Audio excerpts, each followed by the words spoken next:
Hi, I'm Lisa with the IGFA. I'm actually the Education Director here at the IGFA, and currently we are in the E.K. Harry Library of Fishes at the IGFA Head Quarters. It's no longer open to the public, so we are actually going to take a private tour and see what we can find.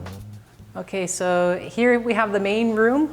So the E.K. Harry Library of Fishes was established to just commemorate our sport. We would get donations of trophies, mounts, memorabilia, fishing tackle, fishing equipment, and we would just catalog it here and acquire the materials, and it's the largest library dedicated to recreational fishing. Here's actually the rare books room. It is climate controlled because we have very rare books and rare photos. We have a collection of adventures from Helen and Mike Lerner. Mike Lerner is actually one of our founding fathers of the IGFA. The IGFA was established back in 1939, but the E.K. Harry Library of Fishes was established in the 70s when E.K. Harry was our president. That was kind of his mark he wanted to leave with the IGFA.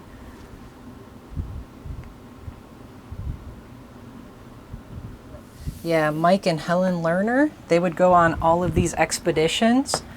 And here's a photo too of some of the big billfish that they would catch. And that's how some of the science actually started, with big game pelagic fish. They would go catch the fish and then take it back to the American Museum of Natural History to get mounts, to get molds of the fish, and then they just started learning about the species. So yeah, this one here is from 1939, just a collection of photos from their expeditions. And this one is Mike Lerner right there. Helen Lerner fighting a marlin right there.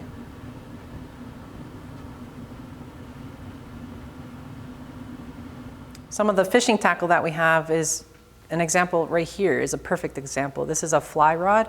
It is the first fly rod ever to catch a billfish on fly. And it was actually a striped marlin back in 1963.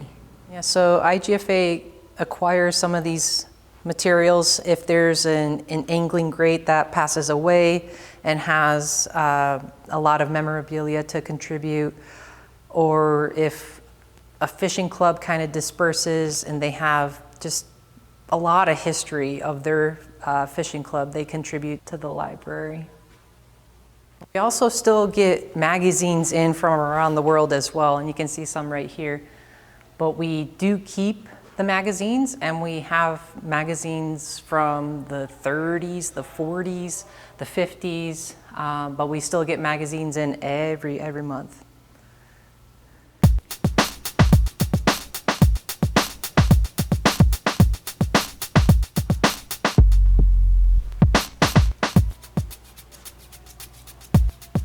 This is another room where we host a lot of the artifacts, and a lot of artifacts actually come from female anglers. So you saw Mike and Helen Lerner. She was Mike's wife. Also Helen Robinson, she was a very big game fish angler as well. And she has a lot of big fish to her name, and a lot of big reels, big tackle. So we have some of her materials displayed here as well. But the Robinsons were also another family that fished a lot of big game fish. IGFA has an international network of representatives, captains, clubs, way stations around the world. So we have some of the artifacts from different clubs, like the Miami Beach Rod and Reel Club. There's a lot of trophies, there's a lot of history with fishing tournaments. And this display right here has Joan Wolfe. She's another female great with our sport. She actually won a competition of fly casting, and she is like the pioneer of fly fishing for women. The IGFA also has the Hall of Fame for fishing, and Joan Wolfe is definitely in the Fishing Hall of Fame, along with many other female anglers too. And fly fishing is a growing sport too, so fly tying is a very popular thing to do. It's very therapeutic, it's fun to create different types of flies. It's it's an art, it's a science. And Joan Wolfe, Lee Wolfe, those are two big names in the fly fishing world and the fly fishing history of the sport.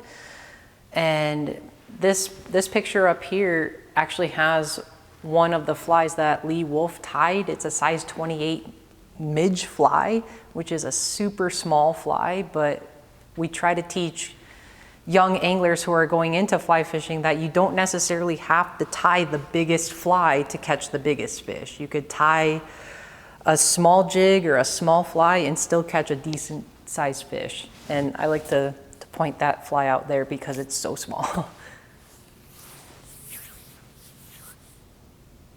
And this fish right here is actually the real fish. It looks like a red snapper or a snapper of some sort.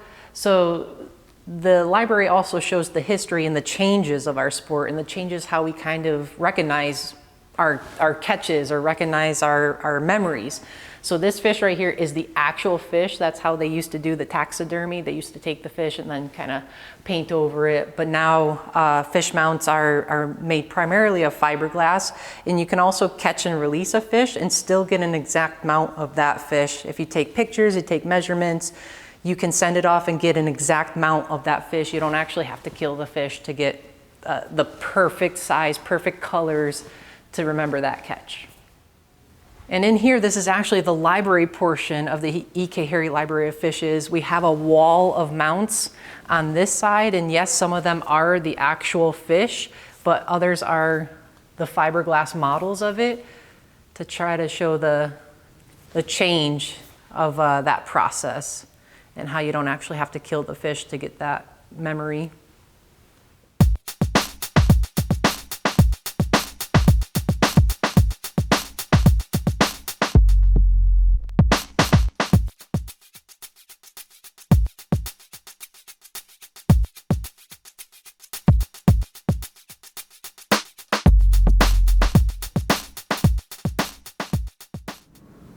And we have over 16,000 books that have been donated to the library. And actually, the first book ever donated is book number 1, The Wise Fisherman's Encyclopedia. We don't go by the Dewey Decimal System like normal libraries. The first book donated was book 1. The second book donated was book 2. But there are a lot of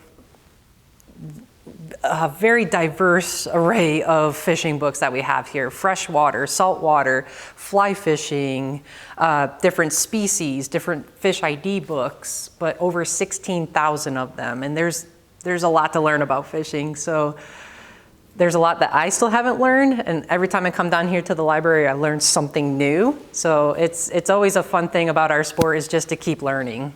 So we have different magazines. As I was saying, we do keep the older versions of the magazines.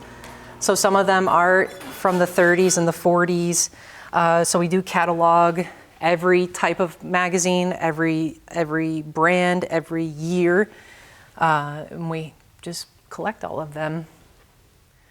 And then we also actually collect stamps, fishing-related stamps from around the world. And they're categorized by country. And let's see here if I can pull, let's try Uganda and Venezuela. So it's just different types of fishing stamps, but it's to show that fish are popular in any country as well. Every country has fish. Freshwater, saltwater, brackish fish. Oh yeah, the United States has a lot of fish stamps. And also some greats. So Zane Grey is an angling great. He has a lot of history with our sport. Theodore Roosevelt actually has big ties to conservation and preserving some of our lands out there so that we can keep our fish stocks healthy, our wildlife populations healthy, and our environments healthy. Here's something from California, Channel Islands Invitational patch. Yeah, we have patches from all sorts of different clubs around the world. And some clubs began even before IGFA, and some clubs are still out there. They are still very, very functional, have a lot of members, do youth angling events throughout the year, they do fishing tournaments, they have their own conservation efforts going on. Well, I'm glad you got to tour the E.K. Harry Library of Fishes for a little bit. I wish it was open more to the public, but maybe one day it will be. But it's always fun to come down and learn the history. There's still so much more history out there to learn. This is just a piece of the history of our sport. So.